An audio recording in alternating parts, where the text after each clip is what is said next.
हमेशा माँ से होता है। इस नाटक का केंद्र बिंदु श्रीमती अष्टगे जी हैं। उनकी ही भावनाओं की, उनकी अनुभूतियों का वर्णन इस नाटक के माध्यम से है। इस तरह यह नाटक माँ की दृष्टि का एक नया आयाम आप सबके सामने प्रस्तुत करने वाला है। कृपया नाटक को अपना स्नेह दें, आशीर्वाद दें। गैदरिंग है, उसके पर्दे के पीछे मैत्री समूह का बहुत बड़ा योगदान है।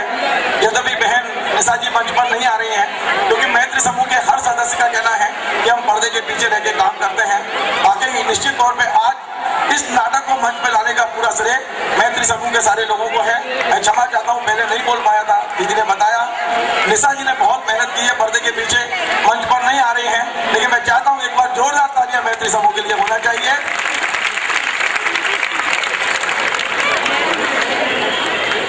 और नाटक की शुरुआत भी मुनि क्षमा सागर जी महाराज की कविता से होगी। एक बार जोरदार जयकारा लगाएंगे। बोलो पूज्य मुनि श्री क्षमा सागर जी महाराज की, पूज्य मुनि श्री क्षमा सागर जी महाराज की, पूज्य मुनि श्री क्षमा सागर जी महाराज की। मंच के बाएं ओर जो प्लेटफॉर्म बना हुआ है उधर स्थान लें। देह में आता रहा जाता रहा वह देवता, जो दूर रहकर भी सदा से साथ मेरे है, यही एहसास देता रहा वह देवता। मैं जागता हूँ या नहीं ये देखने द्वार पर मेरे दस्तक सदा देता रहा वह देवता। जो गति मेरे नियति था ठीक मुझसा मुझे करता रहा वह देवता।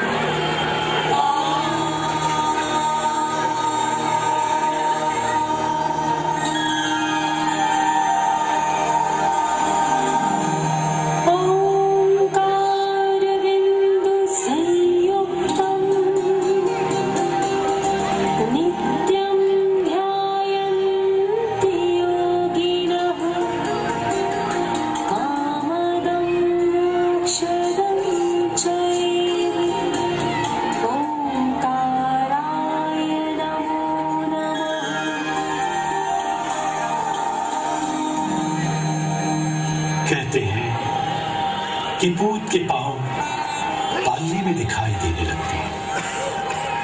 यह भी सच है कि हर व्यक्ति को उसके कर्म ही असाधारण बनाते हैं। असाधारण बनने का बीज प्रारंभ से ही आत्मा में समाहित रहता है। लौकिक जीवन से जुड़ने वाला हर प्रसंग, हर व्यक्ति, हर रिश्ता मात्र निमित्त होता है। इस नाटक के माध्यम से आज हम यात्रा करेंगे एक अद्भुत जीवन चरित्र की, जो बालक विद्याधर से विकासोन्मुख होता हुआ 108 आचार्य विद्यासागर जी महाराज के पावन संबोधन से दिशातीत हुआ है। संपूर्ण जिन शासन ऐसे ऐतिहासिक विलक्षण प्रज्ञावान चर्या के धनी मुनिराज को पाकर धन्य हुआ है। असंख्य मस्तकों की आस्था उनके दिव्य चरणों में नमित हुई है। इस नाटक का मूल स्रोत मुनि क्षमा सागर जी द्वारा रचित पुस्तक आत्मान्वेषी है। एक योग्य शिष्य की अपने गुरु के प्रति अनन्य भक्ति एवं समर्पण का इससे बढ़कर दूसरा उदाहरण हो ही नहीं सकता। मुनि श्री क्षमा सागर जी ने अपने गुरु की मां श्रीमती जी की अनुभूतियों का वर्णन इतने मार्मिक ढंग से किया है मानो परकाया प्रवेश किया। चलचित्र की भांति बालक विद्याधर का बचपन, यौवन, उनका वैराग्य की ओर उन्मुख मन और अंत में उनकी दीक्षा का प्रसंग, सब कुछ नेत्रों के सन्मुख सजीव हो उठते। आइए इस नाटक के माध्यम से हम देखते हैं इस अप्रतिम जीवन चरित्र को।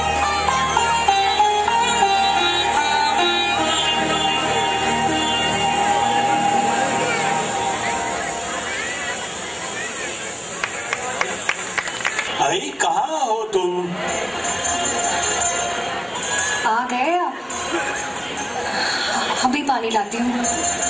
कितनी बार समझाया है तुम्हें, इस अवस्था में ऐसी मेहनत वाले काम मत किया करो, पर तुम मेरी सुनती नहीं हो। मेरा श्रम ही तो संतान को दृढ़ और संकल्पी बनाएगा। इसे अभी से संस्कारित कर रही हूँ। देखो भाई, मेरी बात ध्यान से सुनो। हम पहले ही अपने प्रथम पुत्र श्रीकांत और बेटी सुमति को खो चुके हैं। अल्पायु में ही सुमति के जाने के बाद जब पुत्र महावीर गर्भ में आया तो तुम उसकी कुशलता के लिए कितने कठोर व्रत नियमों का पालन करने लगी थी। और तब आप मुझे समझाते थे, देखो भाई, अपने शरीर का पूरा ध्यान रखना चाहिए। माना हमें धर्म का खूब सहारा है, परंतु धर्म आत्माश्रित होके भी शरीर के बिना नहीं सधता। सो शरीर को नाव मानकर उसे निश्चित बनाए रखना, ताकि धर्म की यात्रा पूरी हो सके। लो, आपकी बातों में भूल ही गई कि आज भट्टारक विद्यासागर जी के समाधि स्थल अक्की बार जाना है माथा टेकने के लिए। अरे, अभी 2 माह पूर्व ही तो भट्टारक जी की समाधि पर माथा टेकने गई थी, और अब इस अवस्था में पुनः 12 मील दूर जाना। बेटी सुमति की मृत्यु के बाद ही मैं कह आई थी कि मेरी आने वाली संतान यदि जीवित रहेगी तो भट्टारक विद्यासागर जी की वेदिका पर 5 विधान करूंगी। चलो, जैसी तुम्हारी मर्जी, चलते हैं।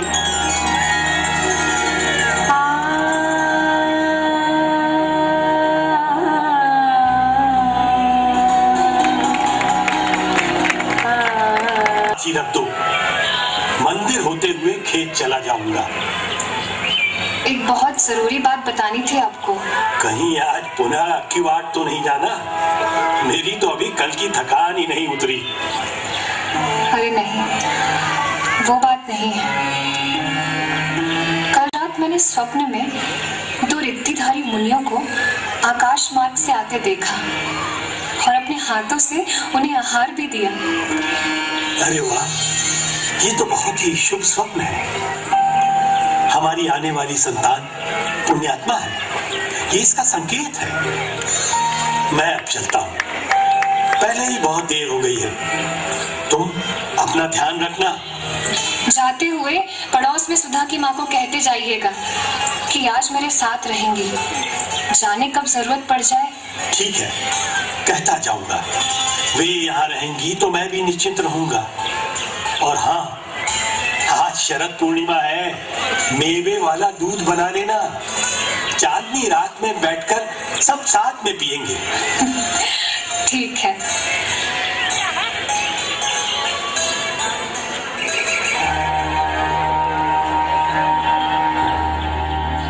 मैंने पहली बार गर्भ धारण किया हो, ऐसी बात तो नहीं है,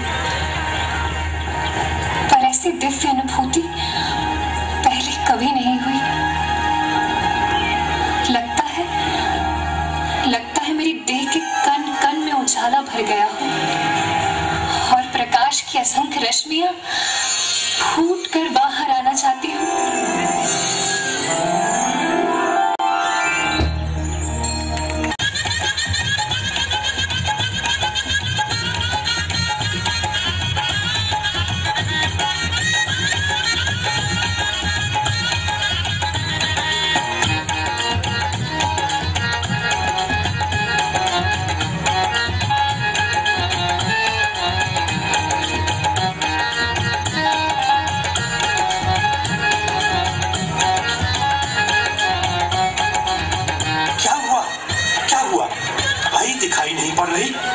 ठीक तो है वो। मल्लप्पा जी, मिठाई खिलाइए, आपके घर में चांद सा बेटा हुआ है। शरद पूर्णिमा की इस उजली रात में चांद हमारे यहाँ उतर आया, मुझे तो विश्वास ही नहीं हो रहा।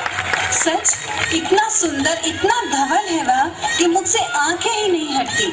जाइए, आप श्रीमती जी से मिल आइए, हमें भी बहुत कार्य करने हैं। पर हमारे लिए मिठाई लाना ना भूलिएगा। चचा रानी ने लालने जाया रे, चचा रानी ने लालने जाया रे, देखो कैसा सुबह दिने आया।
हाँ देखो कैसा सफेद ने आया रे चचा रानी ने लाल ने जाया रे चचा रानी ने लाल ने जाया रे।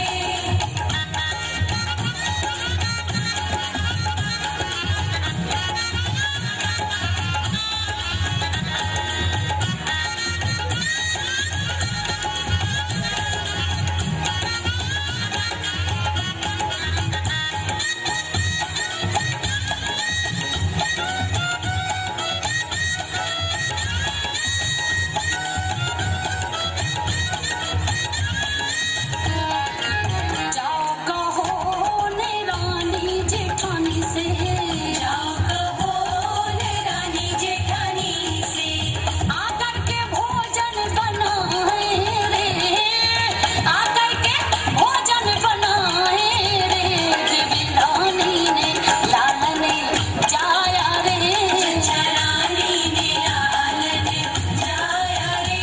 देखो कैसा सुबेद ने आया रे हाँ देखो कैसा सुबेद ने आया रे चचा रानी ने लाल ने जाया रे चचा रानी ने लाल ने जाया रे चचा रानी ने लाल ने जाया रे चचा रानी ने लाल ने जाया रे चचा रानी ने लाल ने जाया रे।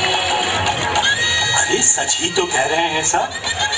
शरद पूर्णिमा की इस चांदनी रात में मानो चांद ही हमारे आंगन में उतर आया है। क्या नाम रखेंगे इसका? शरद? नहीं नहीं, इसका नामकरण तो मैं पहले ही कर चुकी हूँ। पर तारक विद्याधर की समाधि पर माथा टेकते समय जाने कितनी बार सोचा था कि अब की बार पुत्र हुआ तो उसका नाम विद्याधर रखूंगी। विद्याधर? ये तो बहुत ही सुंदर नाम है। देखना आई, हमारा विद्याधर एक दिन अपनी विद्या के बल से पूरे सतलगा का नाम आसमान तक रोशन करेगा। आप कहते हैं कि चांद हमारे आंगन में उतर आया है, पर मुझे तो लगता है कि पूरा आकाश ही हमारे आंगन में उतर आया है। तुम इतने बड़े ना हो जाना मेरे लाल कि मेरा आंगन तुम्हारे लिए छोटा पड़ जाए।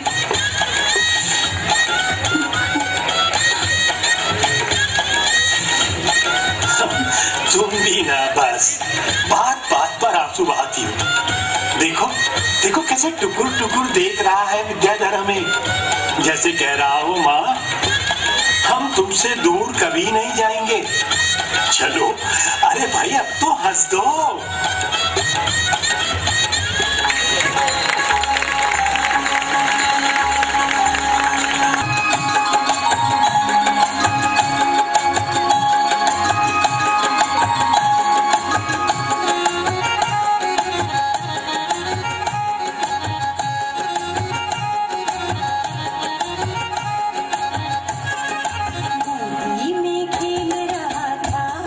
मन पाती रो लाड़ लो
खेल में इतनी दूर क्यों छिपा रहे कि हम तुम्हें ढूंढ ही नहीं पा रहे थे? तुम्हें छोड़कर हम कहाँ छिपेंगे माँ?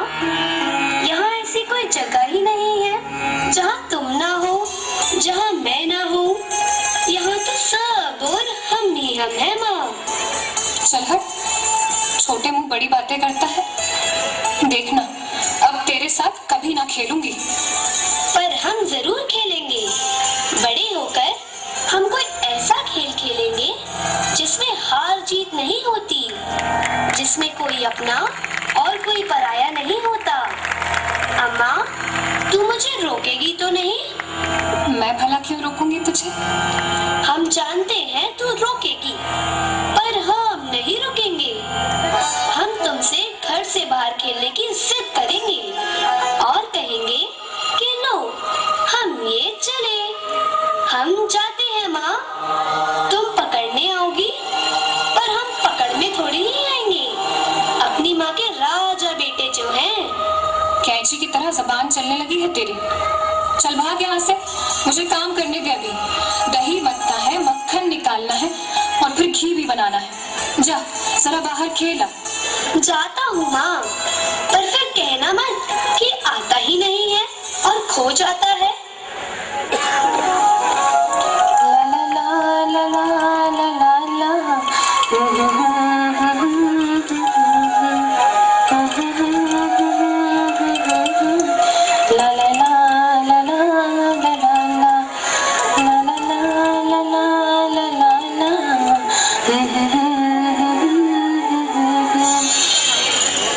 हम तुम्हारा कहना मानते हैं ना माँ?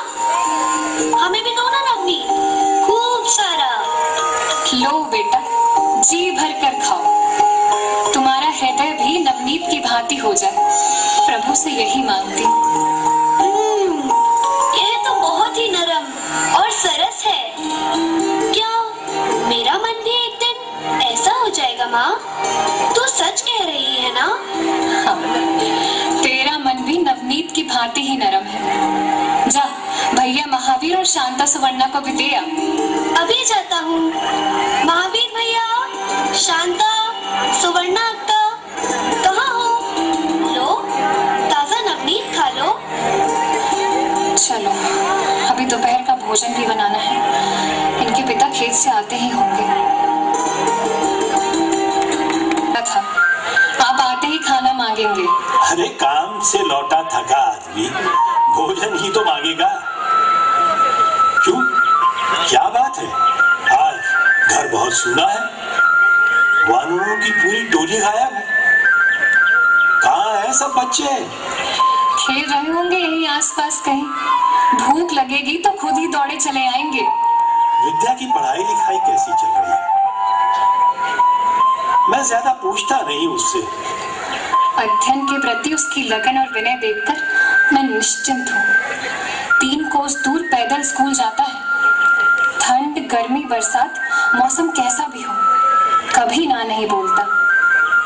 एक बात कहूं,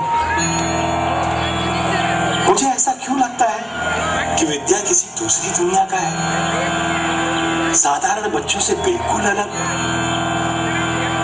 न जाने किन विचारों में डूबा रहता है। कई बार तो लगता है हमारे साथ तो है वो, पर पास नहीं है हमारे। आज तो आपने मेरे मन की बात कह दी, जिसे बोलने से मैं कतराती थी। हमारे सारे बच्चों में मैं केवल विद्या के बारे में सोचती रहती हूँ। कभी कभी लगता है वो मुक्त आकाश की चिड़िया है जिसे हमने कैद कर लिया है। ज्यादा मत सोचो। आप आराम करो, मैं भी जरा बच्चों की खोज खबर ले लूं। किसे क्या हो गया है? कहाँ बह रहा है खून? ओफो माँ, चोट हमें नहीं चिड़िया को लगी है। पत्थर मार दिया था शैतान बच्चों ने। देखो कितना खून बह रहा है। ठहरो, मैं ठंडा जल लाती हूँ, इससे इसका खून बहना रुक जाएगा। माँ, ये ठीक तो हो जाएगी ना? लाओ, इसे थोड़ा जल भी पिला देते हैं। माँ, ये जल नहीं पी रही, नहीं आंखें खोल रही है। बेटा, अब इसमें जीवन शेष नहीं रहा, ये मर गई है। जाओ बाहर गड्ढा करके इसे गाड़ आओ।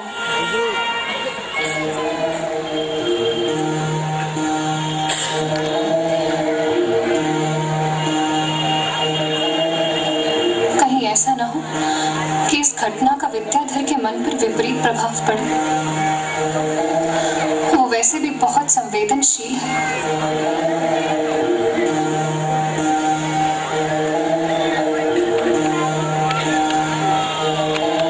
अब अच्छे से मुंह हाथ धो लो, मैं सभी को भोजन परोस देती हूँ। मैं आज खाना नहीं खाऊंगा। क्यों? बस ऐसे ही, मन नहीं है मेरा। देखो विद्या, ऐसी छोटी छोटी बातों से विचलित होकर मन को दुखी नहीं करते। ये सिर्फ एक घटना थी। वो चिड़िया देखते ही देखते मेरे हाथों में मर गई, और आप कहती हो ये सिर्फ एक घटना है। जीवन क्या ऐसे ही होता है माँ? पर तुम तो दोषी नहीं हो। तुमने तो उसके प्राणों की रक्षा करने का पूरा प्रयत्न किया। प्रयत्न ही हमारे हाथ में है पुत्र, प्रारब्ध नहीं। तुम ठीक कहती हो माँ, पर अभी मैं एकांत चाहता हूँ। आप सभी को भोजन करा दो।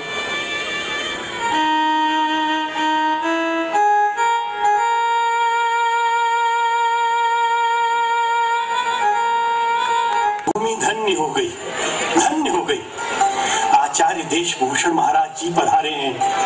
खेत से लौटते हुए मैं तो दर्शन कराया, तुमने किए या नहीं?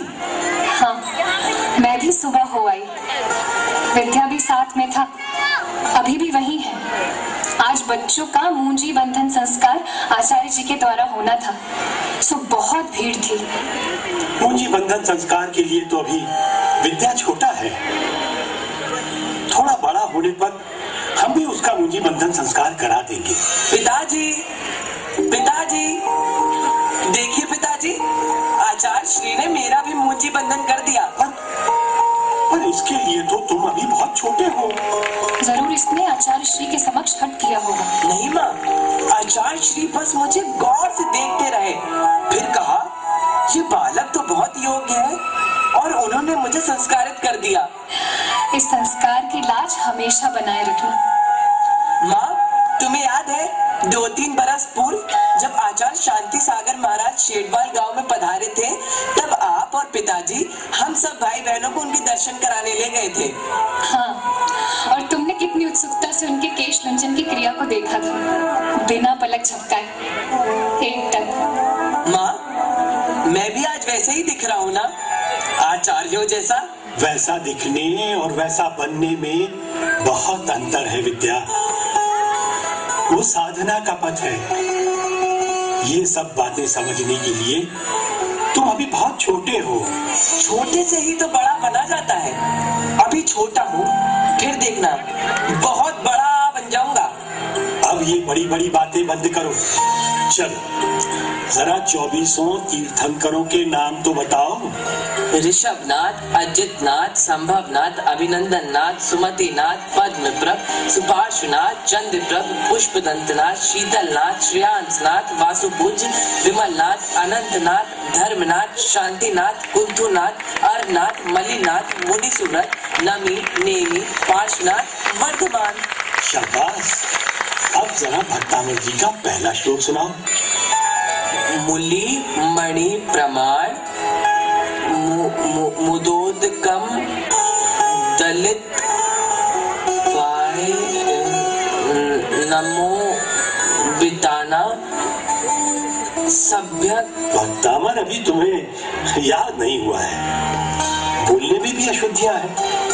देखो, शुद्ध पाठ ये है, भक्तामर प्रणत मौली मणि प्रभाणा मुद्योतकम दलित पाप तमोवितानम सम्यक प्रणम्य जिलपाद युगम युगाता वालंबनम भवजले पतताम जनानाम।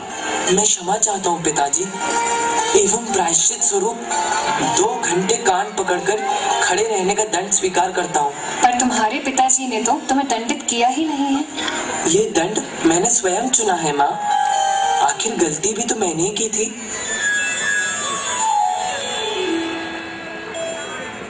भैया, आप रोज रात को मंदिर से आकर हमें भजन सुनाते हो, आप आज भी भजन गाओ। हम सब आज के इस दंड में आपका साथ देंगे। 2 घंटे कैसे निकल जाएंगे पता भी नहीं चलेगा। हाँ सुनाओ। ठीक है। दुनिया में सबसे न्यारा यह आत्मा हमारा, दुनिया में सबसे न्यारा यह आत्मा हमारा। सब देखन जानन हारा, सब देखन जानन हारा यह आत्मा हमारा। दुनिया में सबसे न्यारा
9 बरस बीत गए।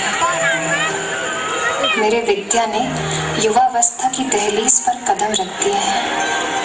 हर माँ की तरह मेरी भी इच्छा है कि उसका ब्याह रचाऊं, सुंदर सी बहू लाऊं, पर घर गृहस्थी और संसार के प्रति उसकी अनासक्ति देखकर हमेशा चुप हो जाती हूँ। समझ रही हूँ कि घर की दीवारें द्वार उसे ज्यादा दिन रोक नहीं पाएंगे। आजकल तो वो रात रात भर मंदिर में रहने लगा है। मैंने उसे कभी नहीं टोका। भला कोई माँ अपने पुत्र को मंदिर में रहने के लिए कैसे मना कर सकती है? ये भी जानती हूँ ये उसके मंदिर में ठहरने की नहीं, अपने भीतर ठहरने की शुरुआत है।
मैं जयपुर जाना चाहता हूँ।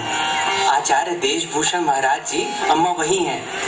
तुमसे कुछ सीखना चाहता हूँ। मैंने सब सुन लिया है विद्याधर, पर तुम घर छोड़कर कहीं नहीं जाओगे, समझे? जी।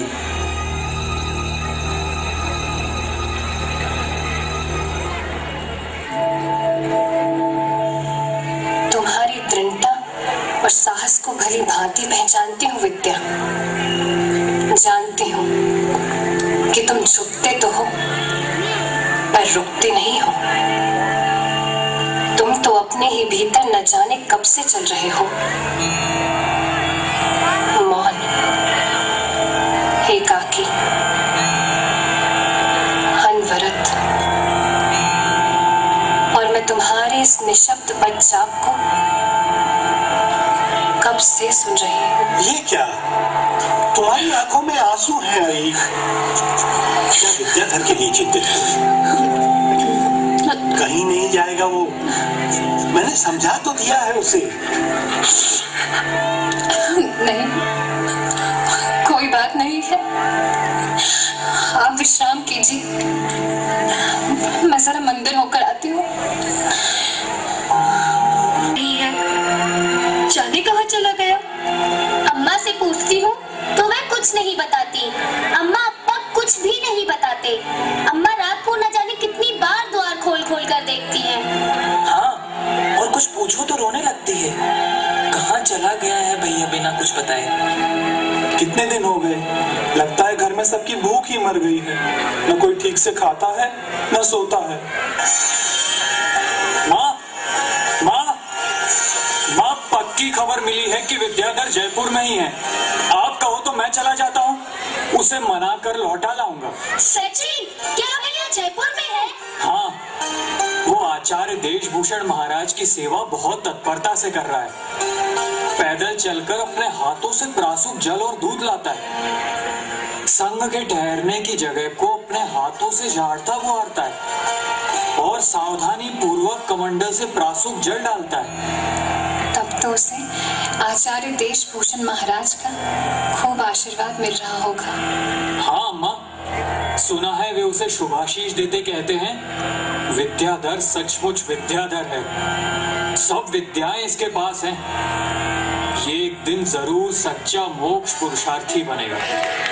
विद्या भैया रात को हमें धर्म की अच्छी अच्छी बातें समझाते थे, कितने मधुर कंठ से भजन सुनाते थे। वे हमेशा यही कहते थे कि अपने जीवन में सम्यक दर्शन, ज्ञान और चरित्र, इन तीनों रत्नों को जरूर प्राप्त करना। इस संसार से मुक्ति पाने के लिए यही तीन रत्न सहायक हैं। अब हमें ये सब कौन सिखाएगा? क्या भैया कभी लौटकर नहीं आएगा? अरे क्यों नहीं आएगा, जरूर आएगा। अभी छोटा है ना, कुछ समझता नहीं है। जब आएगा सब पूछ लेना। हाँ, और ये भी पूछना कि हमें छोड़कर इतने दिन कहाँ रहा। हाँ, रात को आए तो सोने देना, जगाना मत।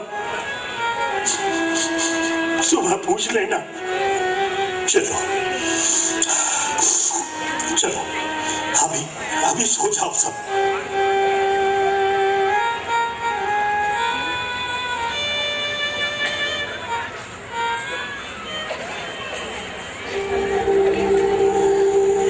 तुम चले गए,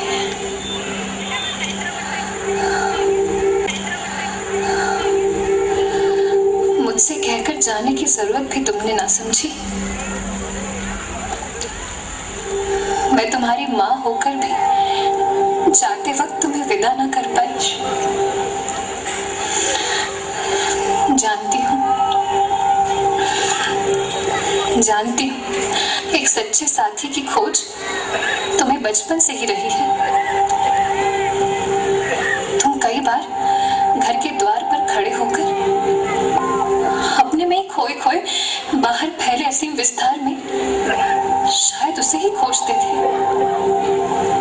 प्रकृति का सौंदर्य, खेल खिलौनों की दुनिया, संबंधों का मोह पाश कब तुम्हें रोक पाया? तुमने तो सदैव सत्य का सौंदर्य देखना चाहा, खेल खिलौने की ऐसी दुनिया चाही जिसमें टूटने और बिखरने का दुख नहीं होता। ऐसे संबंध चाहे जो तुम्हें निर्बंध कर सके।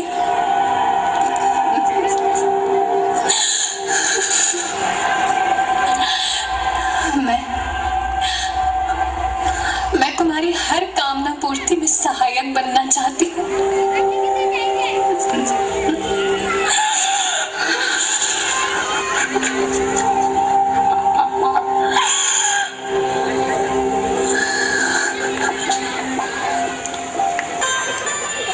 समय हाथ से रेत की तरह फिसलता जा रहा है। विद्या के जयपुर में होने का समाचार मिला।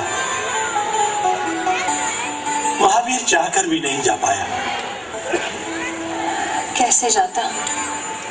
घर और खेतीबाड़ी की व्यस्तता ने उसके पैर जो बांध रखे हैं। फिर जयपुर दूर भी तो बहुत है। नहीं, वो पहुंच जाता, पर आचार्य देशभूषण महाराज जी के वहां से गमन के समाचारों से अनिश्चितता हो गई। अब कोई पक्की खबर ही नहीं मिल रही। अब्बा, आचार्य देशभूषण महाराज जी ससंग श्रवण बेलगोल में हैं। गोमटेश में भगवान बाहुबली के 12वें अभिषेक के सुअवसर पे वहां पहुंचे हैं। क्या विद्याधर उनके संग में है? हाँ अम्मा, पक्का है। साथ ही ये समाचार भी मिला है कि श्रवण बेलगोल पहुंचते ही उसने 7वीं प्रतिमा के व्रत को अंगीकार कर लिया है। महामस्तकाभिषेक के बाद वह संघ के साथ स्तवनिधि पहुंचेगा। महावीर, तू जल्दी से स्तवनिधि जाने की तैयारी कर ले। वहां से पक्का समाचार देना, हम भी पहुंच जाएंगे। श्रवण बेलगोल और स्तवनिधि तो हमारे गांव सतलगा से ज्यादा दूर नहीं है। मैं जाने की तैयारी करता हूँ, आप दोनों चिंता मत करो। उसे समझा बुझाकर लौटा भी लाऊंगा।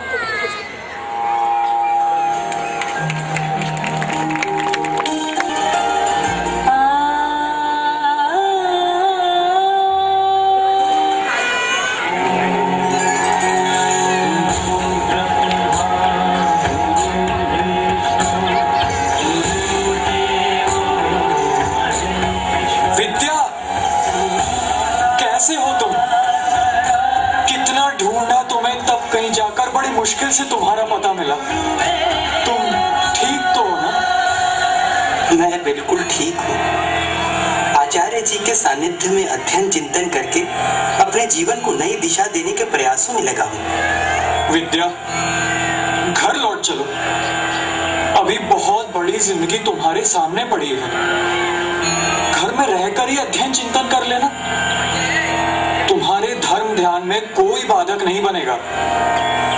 मैं तुम्हें वापस ले जाने आया। चल रहे हो ना?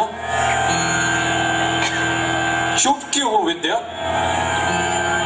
कुछ तो बोलो। तुम कहो तो मैं अम्मा अप्पा को यहां ले आऊं। कितने व्यग्र हैं वे तुम्हारे लिए। इसी बहाने सारे संघ के दर्शन भी कर लेंगे और आचार्य जी से आज्ञा लेकर तुम्हें साथ भी ले चलेंगे।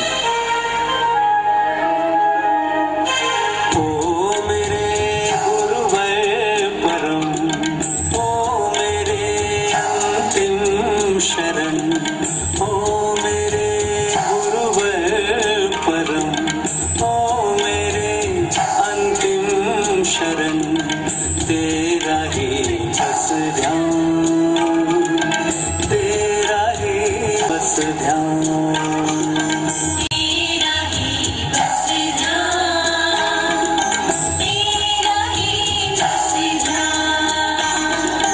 ओ मेरे गुरुवर परम, ओ मेरे अंतिम शरण, तेरा ही बस ध्यान, तेरा ही बस ध्यान।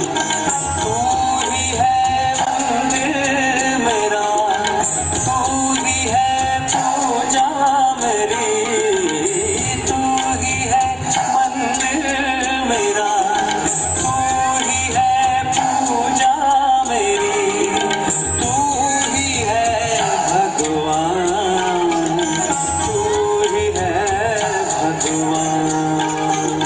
तेरा ही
ध्यान, तेरा ही बस ध्यान, तेरा ही बस ध्यान, तेरा ही बस ध्यान।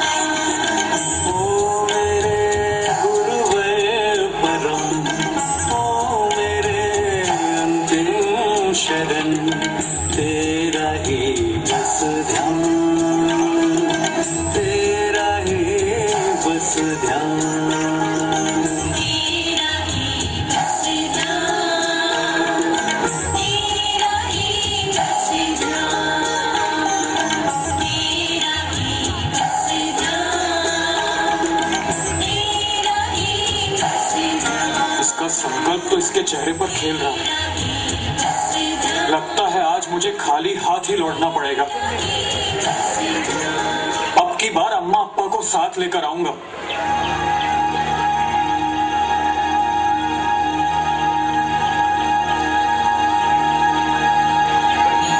परिवार का कोई व्यक्ति अब मुझसे मिलने आए और घर लौट चलने का आग्रह करे, इससे पूर्व ही मुझे गंतव्य तक पहुंचना है। मैंने सुना है कि सुदूर राजस्थान में एक विद्वान मुनि ज्ञान सागर जी हैं, जो सारे संघ को जैन सिद्धांत और दर्शन का गूढ़ अध्ययन कराने में निष्णात है। मुझे आचार्य देशभूषण जी से आगामी यात्रा की स्वीकृति लेनी होगी और शीघ्र ही ये स्थान छोड़ना होगा।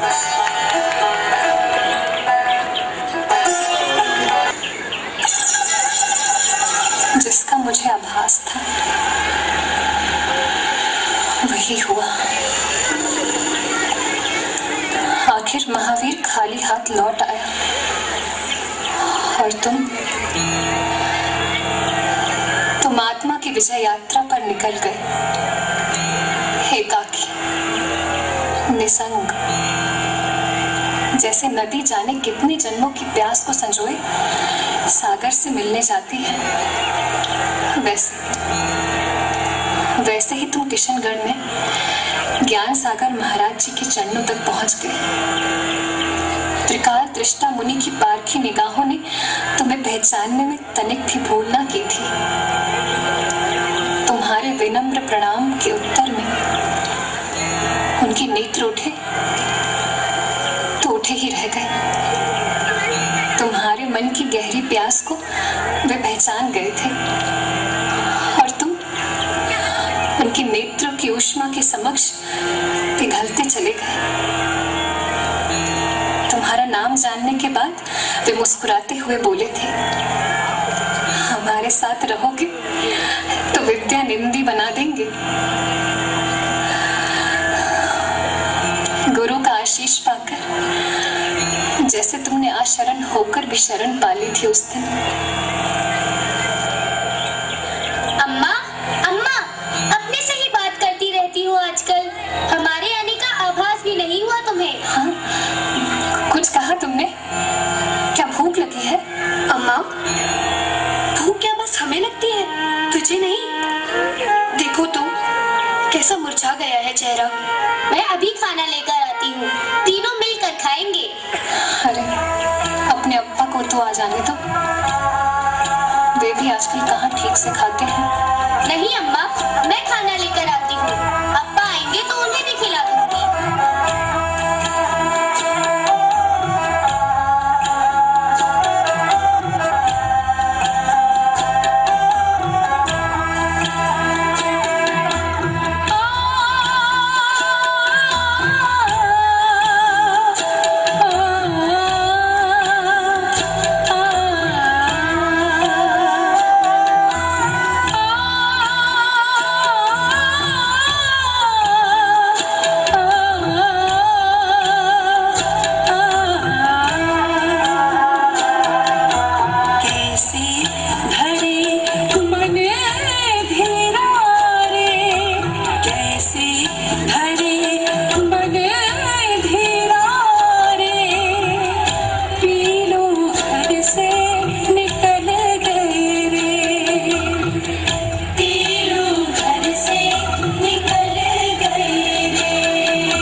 भाषाओं पर भी तुम्हारी अच्छी पकड़ है।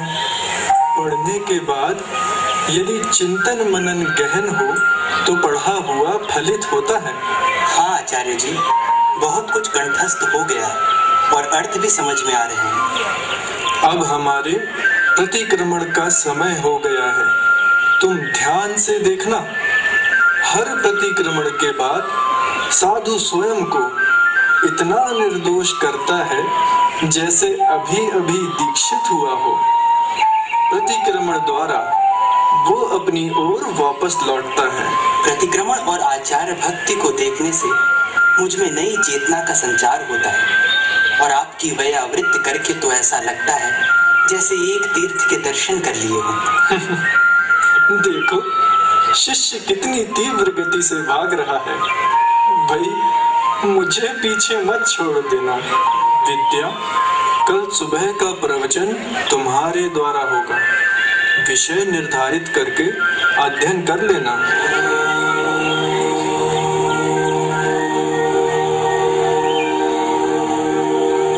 ओम नमः सिद्धेभ्यः।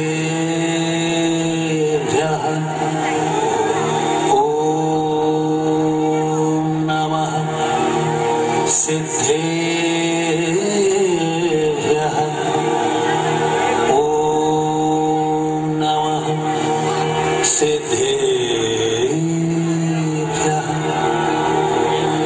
काल अनंत भ्रम्यो जग में सहिया दुख भारी। जन्म मरण नित किए पाप को है अधिकारी। कोटि भवांतर माही मिलन दुर्लभ सामायिक। धन्य आज मैं भयो योग मिलियो सुखदायक।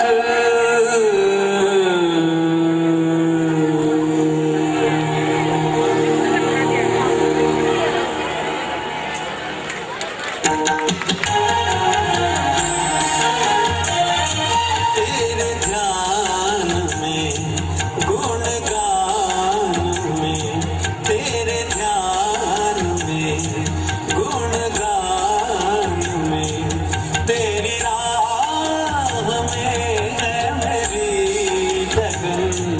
गुरु को नमन, गुरु को नमन।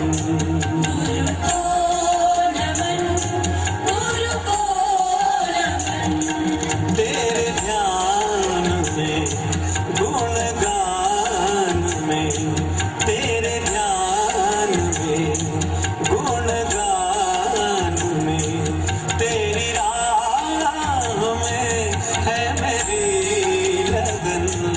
गुरु को नमन, गुरु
दीक्षा समारोह होने वाला है उसमें आचार्य ज्ञान सागर जी अपने नए शिष्य ब्रह्मचारी विद्याधर को मुनि दीक्षा देने वाले हैं। पर उनकी उम्र तो अभी मात्र 22 वर्ष की है। इतनी छोटी आयु में सीधे मुनि दीक्षा देना क्या उचित होगा? अच्छा, आज सुबह के प्रवचन सुने थे, उन्हीं विद्यासागर जी ने दिए थे। ज्ञान और साधना का पूर्व तेज था उनके मुख पर, और बोलने की शैली तो अनुपम थी। तब तो आचार्य श्री का निर्णय उचित होगा। अब हम में वो गहराई कहाँ जो किसी के व्यक्तित्व की थाह पा सके। जिस तरह से आचार्य जी उसे अध्ययन करा रहे हैं और जिस लगन से वो उनके अनुरूप ढल रहा है, निश्चित ही भविष्य का बहुत शुभ संकेत है। कल समाज की पंचायत सभा की मीटिंग हुई थी। दीक्षा महोत्सव को लेकर कार्यों का दायित्व सौंप दिया है। समय बहुत कम है और बहुत सी व्यवस्थाएं करनी है। चलो चलकर अपना अपना काम समझ लेते हैं। हाँ भाई, चलो भाई, चलो।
मैं सकल चराचर जीवों को क्षमा करता हूँ। सभी मुझे क्षमा करें। मैं अंतिम तीर्थंकर भगवान महावीर स्वामी के द्वारा प्रारूपित अनादिकालीन श्रमण धर्म की शरण को स्वीकार करता हूँ। मैं समस्त पूर्वाचार्यों की शरण को स्वीकार करता हूँ। चक्रवर्ती दिगंबर जैनाचार्य श्री शांति सागर जी, आचार्य श्री वीर सागर जी, आचार्य शिव सागर जी महाराज की परंपरा में अपने साक्षात गुरु श्री ज्ञान सागर जी महाराज की चरण शरण को स्वीकार करता हूँ। पूज्य महाराज मुझे जैनेश्वरी दीक्षा देकर अनुग्रहित करें।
स्फुटु स्फुटु अयं सम्यक् ज्ञान संस्कार इमं स्फुटु स्फुटु अयं सम्यक् चारित्र संस्कार इमं स्फुटु स्फुटु अयं बाह्याभ्यन्तरतपः संस्कार इमं स्फुटु स्फुटु अयं चतुरंग वीर्य संस्कार इमं स्फुटु स्फुटु अयं मातृका मंडलम संस्कार इमं स्फुटु स्फुटु अयं शुद्धाष्टकावस्तंभ संस्कार इमं स्फुटु स्फुटु अयं अशेष परिशः जय संस्कार इमं स्फुटु स्फुटु अयं त्रियोग संगम निवृत्तिशीलता संस्कार इमं स्फुटु स्फुटु अयं त्रिगणना संयम निवृत्तिशीलता संस्कार इमं स्फुटु स्फुटु अयं दशा संयम निवृत्तिशीलता संस्कार इमं स्फुटु स्फुटु अयं चतुर्संज्ञा निग्रहशीलता संस्कार इमं स्फुटु स्फुटु अयं पंचेन्द्रिय जयशीलता संस्कार इमं स्फुटु स्फुटु अयं दश धर्म धारणाशीलता संस्कार इमं स्फुटु स्फुटु अयं अष्टादश सहस्त्रशीलता संस्कार इमं स्फुटु स्फुटु अयं चतुर्शीति लक्षण संस्कार इमं स्फुटु स्फुटु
आगे बढ़ते रहना है।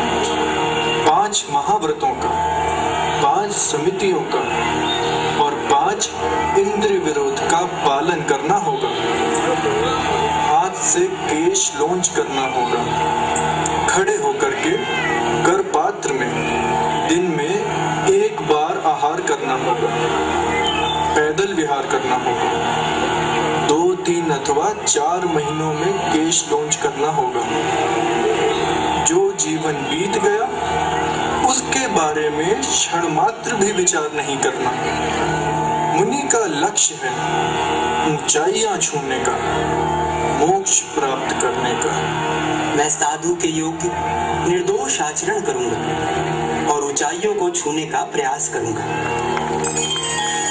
आचार्य श्री ज्ञान सागर जी महाराज की,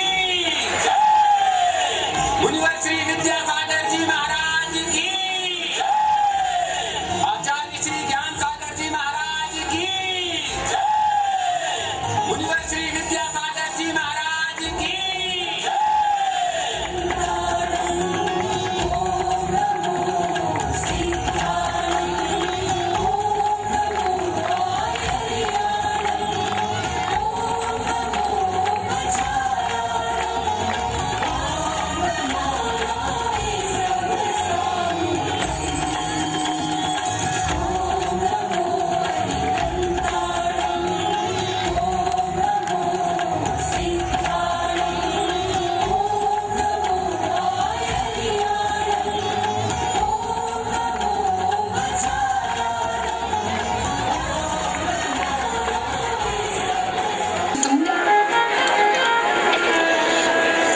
मुनि दीक्षा का समाचार सुनकर मोहवश क्षण भर को मेरा मन गहरी पीड़ा और विषाद से भर गया था।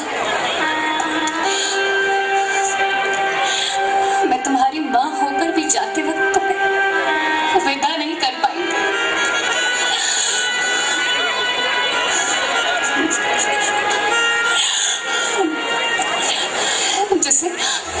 जिसे 9 माह तक अपनी देह में छिपाए छिपकर चला जाएगा। ऐसा मैं तुम्हारी माँ होकर सोच भी कैसे सकती थी।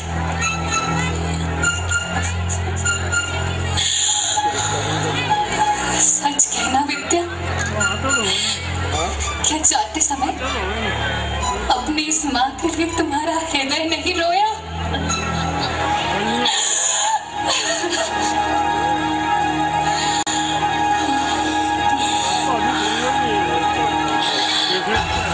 उस दिन अपने गुरु के साथ जब तुमने मोक्ष मार्ग पर पहला कदम बढ़ाया